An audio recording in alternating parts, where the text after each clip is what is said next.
नमस्कार, आप देख रहे हैं पीके टाइम्स और मैं हूं आपके साथ शमा सिंह पवार। राजस्थान की राजनीति इन दिनों दो नेताओं की तुलना को लेकर खूब चर्चा में है।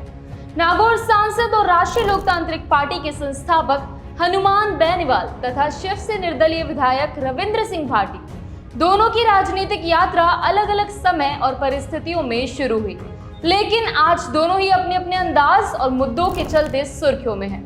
दिलचस्प बात यह है कि एक तरफ अनुभव और संघर्ष की लंबी पारी है, तो दूसरी ओर युवा जोश और नई सोच। हनुमान बेनीवाल का जन्म 2 मार्च 1972 को नागौर में हुआ। राजस्थान विश्वविद्यालय से छात्र राजनीति से शुरुआत की और बाद में 4 बार विधायक और 2 बार सांसद बने। उन्होंने 2018 में राष्ट्रीय लोकतांत्रिक पार्टी आरएलपी की स्थापना कर प्रदेश में कांग्रेस और भाजपा के बीच तीसरे विकल्प की राजनीति खड़ी की। बेनीवाल अपनी दबंग और बेबाक शैली के लिए पहचाने जाते हैं। वे भाजपा और कांग्रेस दोनों पर लगातार हमलावर रहते हैं। किसानों की लड़ाई, भर्ती घोटालों, आरपीएससी सुधार और दूषित पानी जैसी समस्याओं को लेकर वे कई बार सड़कों से लेकर संसद तक मुखर रहते हैं। उनकी यही टकराव प्रिय छवि उन्हें समर्थकों के बीच हीरो बनाती है, लेकिन आलोचकों की लंबी कतार भी खड़ी कर देती है।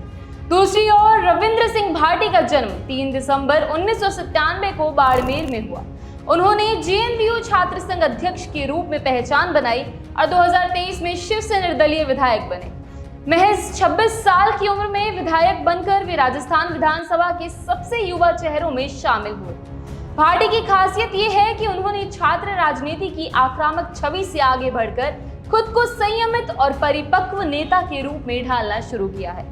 वे पर्यावरण, समाज और शांति से जुड़े मुद्दों को प्राथमिकता देते हैं। हाल ही में उन्होंने सोलर कंपनियों द्वारा खीजड़ी वृक्षों के कटान और दफनाने के खिलाफ आंदोलन किया और कई बार खुद घटनास्थल पर डटे रहे।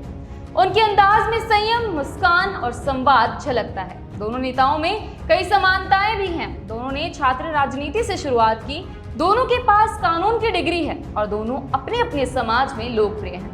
दोनों प्रखर वक्ता हैं और अपने समर्थकों को बांध रखने में माहिर हैं, लेकिन असमानताएं भी साफ हैं। बेनीवाल उम्र, अनुभव और संघर्ष की लंबी राजनीति कर चुके हैं, जबकि भाटी अपनी राजनीति के शुरुआती पड़ाव पर हैं। बयानबाजी के मामले में बेनीवाल जहां तेज तर्रार और कड़क है, वहीं भाटी संयमित और सोच समझकर बोलने वाले नेता माने जाते हैं। यही कारण है कि कई बार कम अनुभव के बावजूद भाटी की छवि अपने समाज से बाहर भी ज्यादा स्वीकार्य नजर आती है। कहा जा सकता है कि बेनीवाल संघर्ष की राजनीति और आंदोलन की राजनीति के प्रतीक हैं, तो भाटी संवाद और संतुलन की राजनीति के नए चेहरे हैं। एक और पुराना तजुर्बा और बेबाकी है, तो दूसरी ओर नई पीढ़ी की सोच और संयम।